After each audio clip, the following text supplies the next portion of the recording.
En 1952, il aurait fait la rencontre d'un Vénusien nommé Orton, qui l'aurait emmené sur son vaisseau spatial pour visiter Vénus.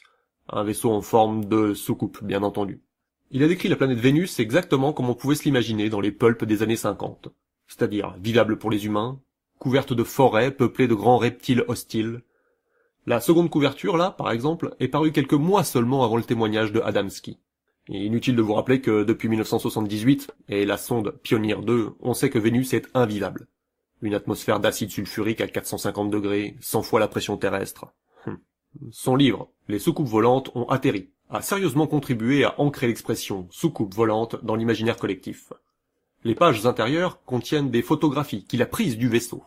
Les ufologues ont essayé d'imaginer les modes de propulsion possibles, et ont guetté les cieux avec leurs télescopes à la recherche de quelque chose ressemblant.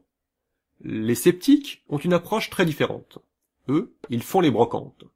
Parce que dans les magazines de l'époque, on pouvait voir des publicités dans ce genre-là, ce qui ressemble étrangement aux photos du livre.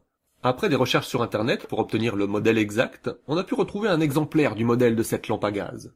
Voici le couvercle, en noir et blanc et sous le même angle. Avec d'autres pièces du même genre et 3 balles de golf, on peut obtenir ça.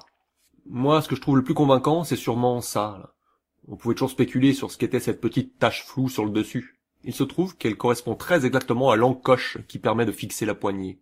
Ce qui ne veut pas dire que Adamski n'a pas été sur Vénus dans une soucoupe, mais ça veut dire que cette photo ne peut pas être considérée comme une preuve. Pourtant, cette photo a inspiré de façon évidente des bandes dessinées, des jouets pour enfants, des romans, des séries télé, et bon nombre d'autres observations d'OVNI durant les décennies suivantes. Et moi qui suis quarantenaire, mon imaginaire a été sculpté par les épisodes de Goldorak. Le vaisseau de Actarus est une réplique exacte de celui de Adamski, avec les 3 petites boules et tout.